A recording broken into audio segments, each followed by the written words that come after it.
Welcome. In our first lesson, we learned that our world is now exploding with a variety of colors from the primary to the secondary and tertiary. So now we're going to explore the relationships between these colors. Especially when exploring nature, our color palette seems to exude emotion, from the warm, crackling, fiery reds and oranges to the calming and soothing blues and greens. When we examine the basic colors on the color wheel, we can see in fact that half the colors are indeed considered warm colors and the other half considered cool colors. But what other mysteries can we uncover about these magical colors? How do they relate to each other? How do they interact with each other? When examining the color wheel again, we can see that colors that are opposite each other are called complementary colors. That means they cancel each other out and dull each other. The complement of any one primary color is a combination of the other two primary colors.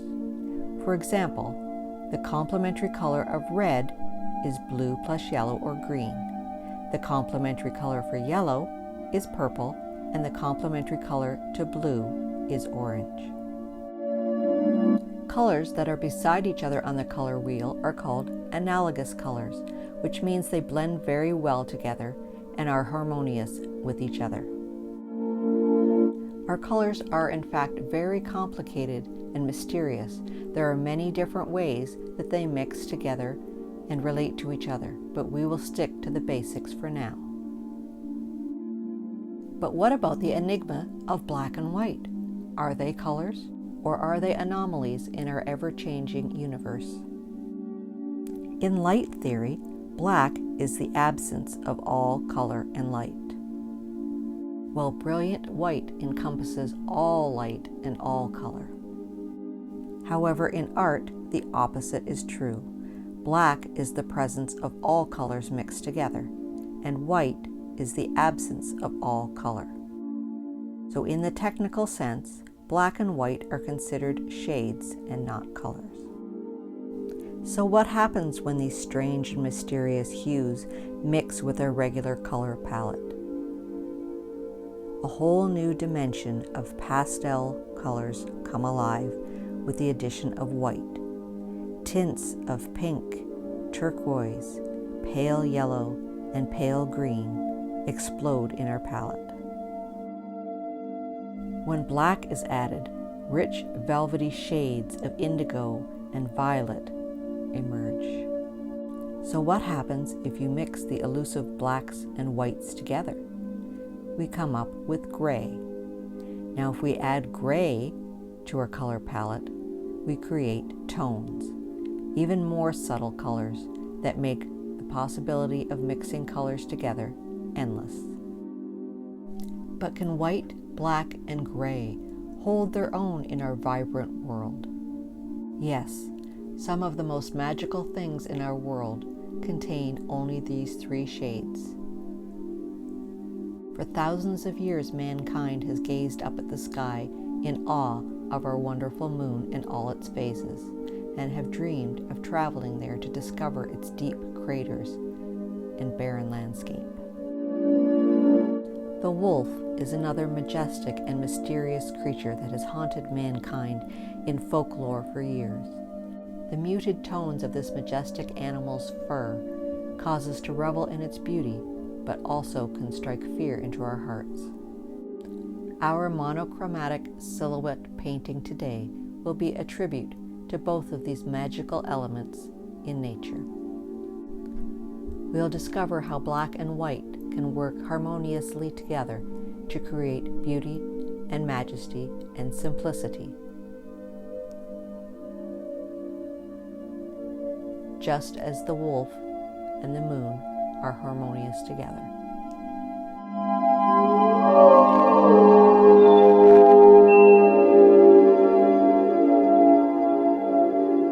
So hopefully now you're relaxed and ready to paint our beautiful moonscape with the wolf in the foreground. Now it looks kind of intimidating, but we are going to be doing a silhouette, so it won't be all that bad.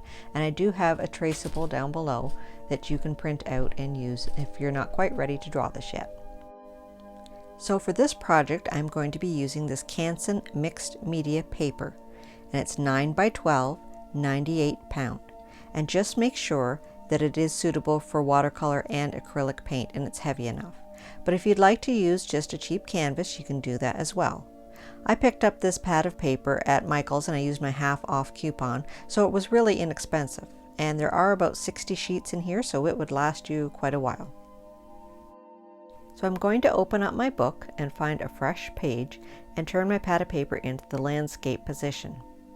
Now I'm going to leave my paper in the book, but you can tear the paper out if you like. But either way, I'm going to use some of this painter's tape or masking tape to make a frame around the outside of my painting. It just makes your picture really pop at the end. And if you're just having the loose paper, it also helps to hold the paper onto your work surface. Now before you put a strip on, take a piece that's long enough for the length of your paper and just press it onto your pants or the table leg or something a few times just to get some of the adhesive off. That way it doesn't really stick to your paper and tear it when you go to peel it off. So we're just going to put a piece of tape all the way around the perimeter of your paper, and again, make sure to take some of the sticky off before you affix it to your paper. Now if you're using a canvas, you don't need to do this, but you can if you like. If you'd like to have a border around your painting, just note that your painting will be a bit smaller. And make sure to press the tape firmly to the paper so that no paint leaks underneath.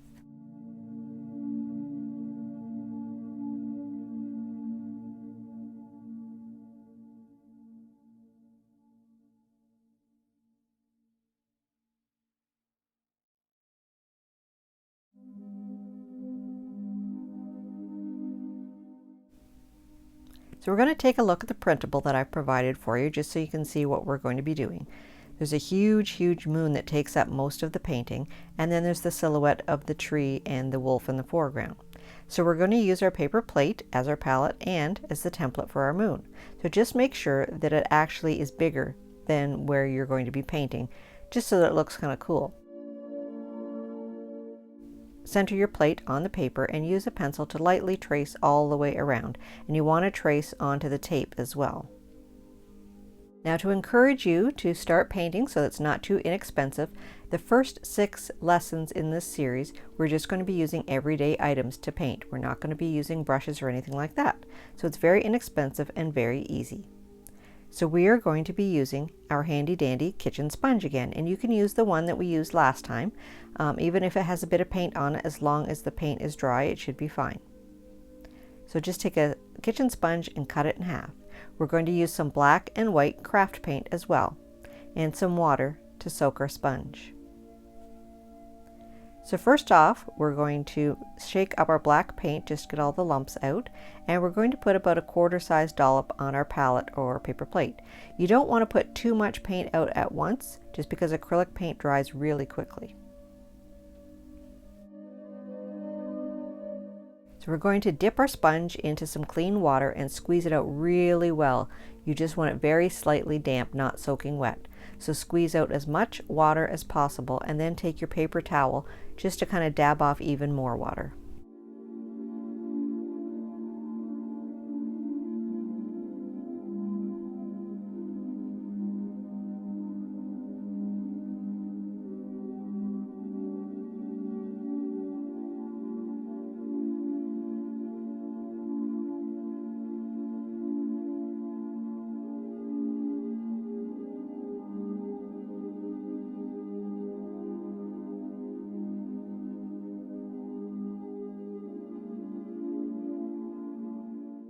So we're going to dip 1/4 of our sponge into the black paint, and we're going to use the sponge like a paintbrush, and we're just going to paint the black sky on the outside of the moon. Now don't worry if it's a little bit streaky, because with all acrylic paints we're going to be doing layers to darken it up. And it doesn't have to be exact. If you make a little bit of boo-boo and go onto the moon side, it's not a problem. We can fix it up later. So just go all around the circumference of the moon with the black paint and let it dry. You also want to go right over the tape so that when you peel the tape off at the end, you have a nice crisp line.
Now you want to let this dry completely before proceeding to the next step, but if you're impatient you can use a hairdryer to speed up the process. It should only take a few minutes actually. And now we're going to look at our traceable and our reference photo to see where the shadows and light spots are on our picture. So you can see to the right that the tree is quite dark, and in the moon there's quite a dark spot at the right and then a few areas throughout.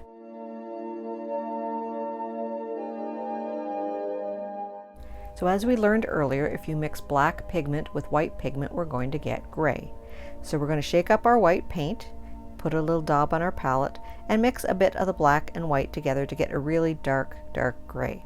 And this is where we're going to put the darkest shades on our moon.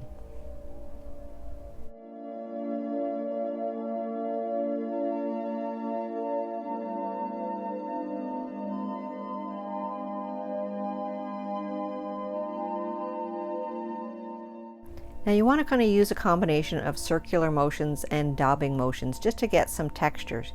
You don't want to have polka dots on your moon. You want it to look like rocks. So just kind of play around with it and look at the reference photo and see where the darkest shadows are on the moon.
So now we're going to make a tint of gray by adding more white to it. So we're just going to add a bit more white to our gray to make a lighter shade of gray. And again, looking at your reference photo, see where there's some different midtones that we can add some texture to. And again, you want to do circular motions, but you want to dab it as well so that there's not harsh lines. Don't worry about blending it too much right now. With any kind of painting, it's all about layers, and it might go through an ugly phase, but it will turn out beautifully in the end.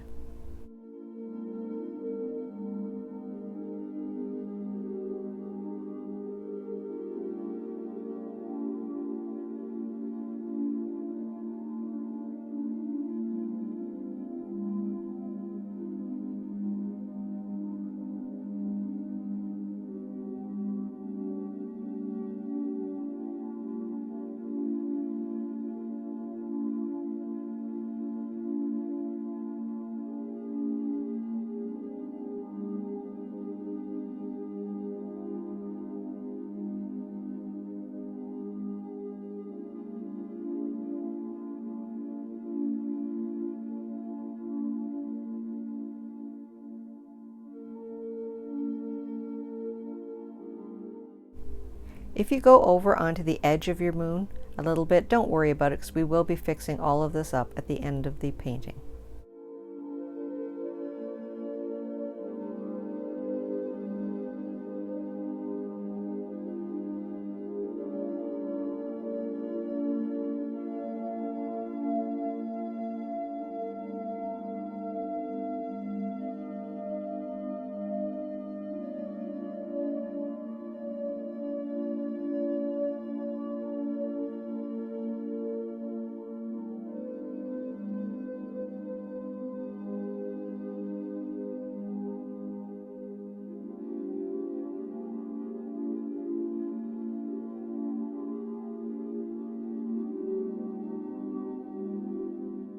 So to create even more depth, we want to add a bit more white to our gray to make a lighter shade and fill in the rest of the white spots on your paper.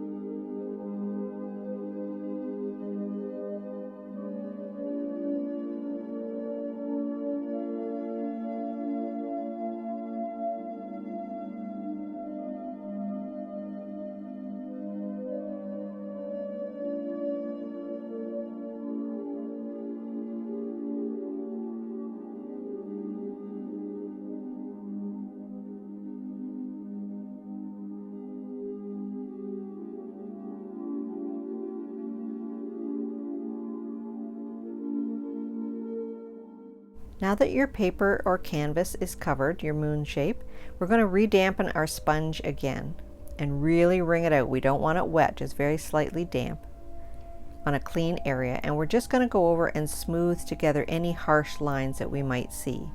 We don't, again, want to have any jagged edges. We want it to look like rocks. So we're just going to sweep over the whole surface of the moon.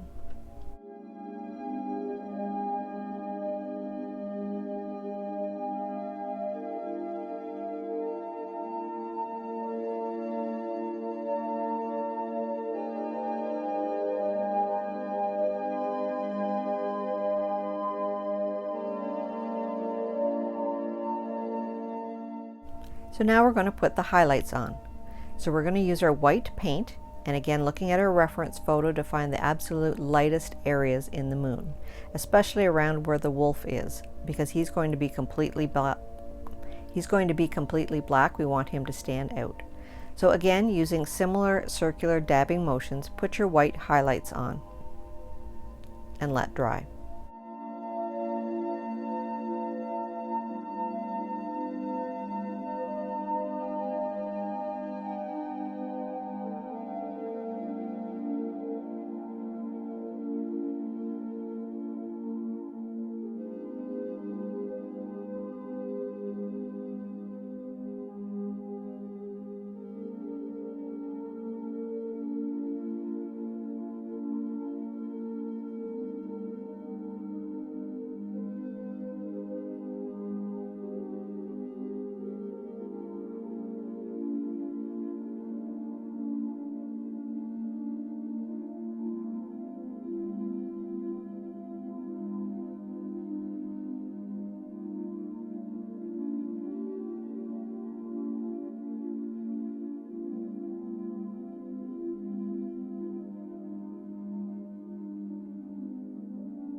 Now while your moon is drying, we're going to go over again on the sky with black, just to make it really rich and deep.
Now here comes the addictive and fun part.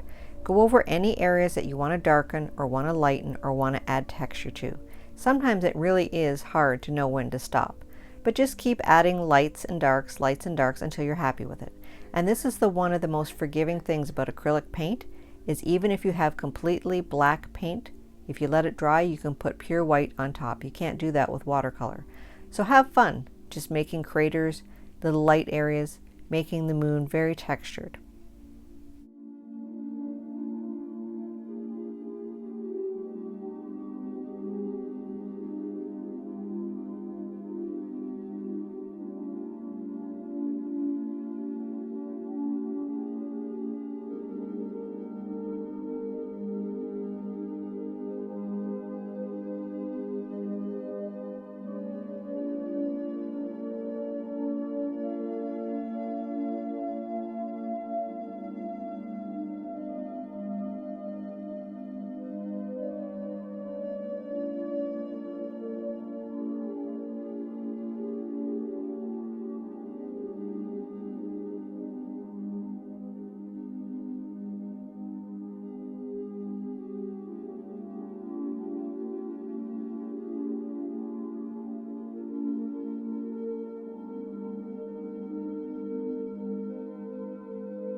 Now again, double checking with our reference photo or our picture here, we want to make it a little bit lighter where the wolf is going to be. So I'm just going to add a bit more white near the center.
Okay, now that our moon is completely done and I'm happy with it, we have to let it dry completely before proceeding to the next step. And again, you can use a hairdryer to speed up the process if you like.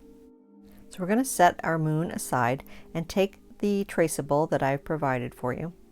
And if you have tracing paper, you can use that. But if you don't, you can also do a little trick where you flip over your reference photo and you take a heavy graphite pencil, really fat one works better, but just any regular pencil will do, and you just color over the whole back of the paper where you want to do the tracing. So primarily the wolf shape and the outline of the tree. And you just want to cover this with a nice thick gray background. You can also use white chalk or white crayon if you like, if you're putting it onto a dark background.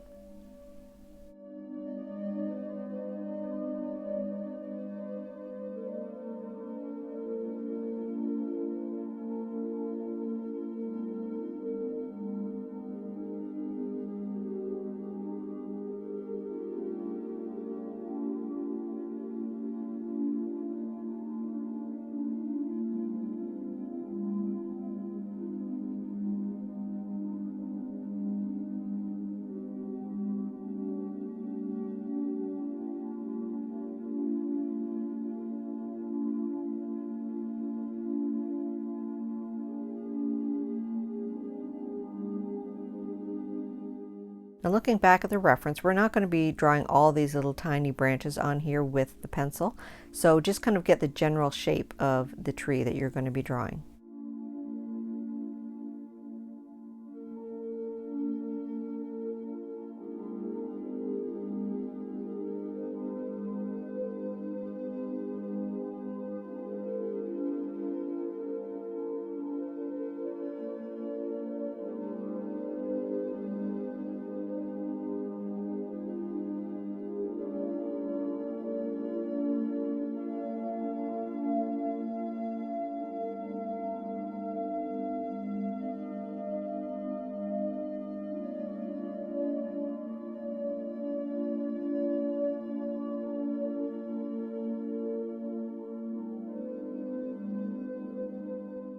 Once you have the whole of the back of the reference photo covered with pencil, we're going to get our moon back again and again. Make sure it's completely dry before doing this step. And we're going to put our reference photo on top of our moon and try to line up exactly where we're going to be drawing our wolf.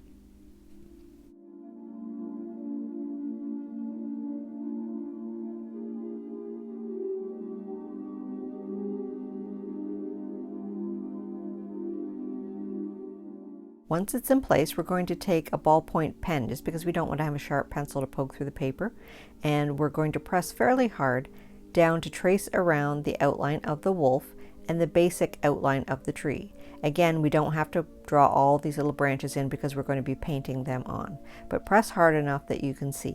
It doesn't really show up well on camera, but it actually did transfer quite well to the paper.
Once you remove your traceable, if you still can't see very well, you can take just a regular pencil and draw it over on your canvas just so that you can see it a little bit better.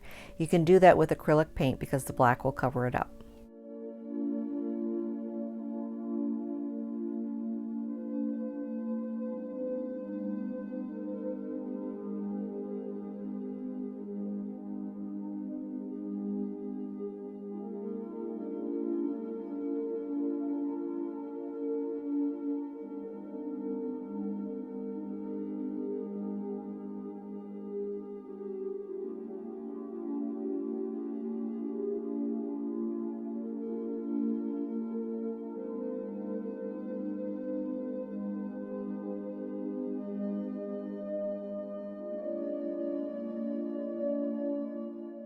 So like I said earlier, no brushes in this project. We're going to be using Q-tips as our paintbrush, something you could find around the house.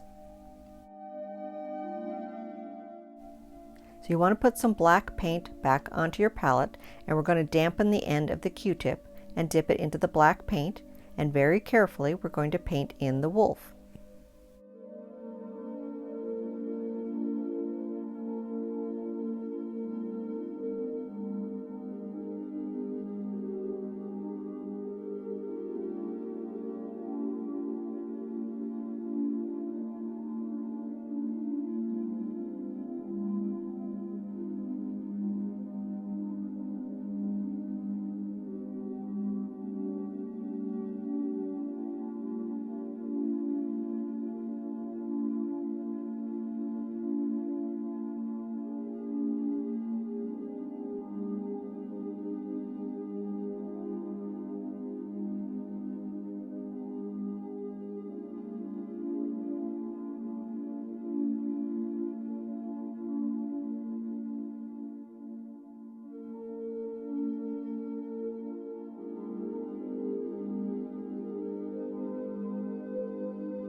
Next, we're going to paint in the trunk of the tree and the thick branches of the tree. If your Q-tip gets kind of gummy, just toss it aside and get another one. There's usually quite a few in a package.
Now again, this doesn't have to be perfect and doesn't have to look exactly like the reference photo. If you can't see the lines that you put on originally with your tracing, not to worry, just look at the photo and kind of draw in what you see.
So it's looking pretty good so far, but we need to make it look more realistic and have some tiny branches sticking out everywhere. So another household item that we're going to be using are some toothpicks. So just take those and dip them into your black paint again and draw the really tiny little viney ends to your branches. This will make it really pop and make it look really realistic. It's also good for putting in any details on the wolf that you might have missed.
So again, relax and just use your imagination to put all of these spooky little fine branches everywhere. Don't worry if it doesn't look exactly like mine or exactly like the photo. This is your creation.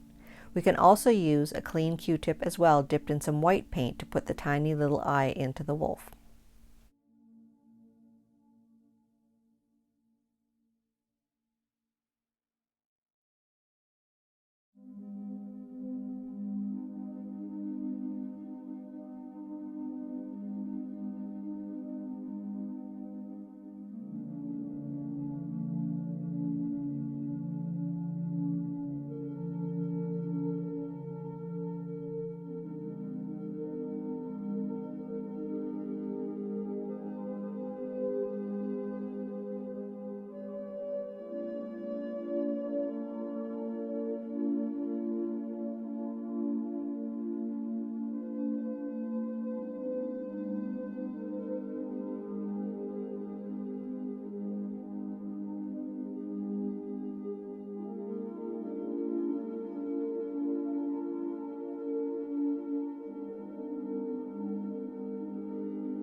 And finally, we want to put a second coat of black paint over the silhouette of the wolf and the tree just to make it really nice and rich. And we want to fill in any spots that we might have missed. I decided to darken up along the edge of the moon just so it sort of blended in with the sky background a little bit better, but use your imagination.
Now the best part of finishing any painting is to remove the tape.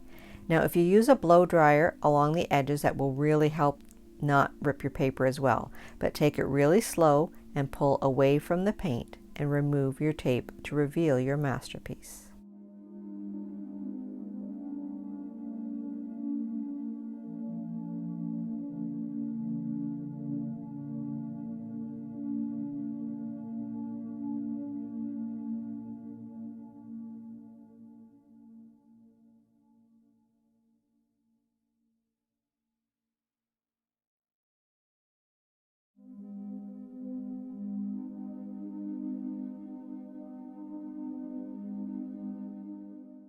And there you go. We used our knowledge of tints, shades, and tones to create this beautiful tribute to the magical moon and the mystical wolf. Hopefully you enjoyed this painting, and we will see you next time.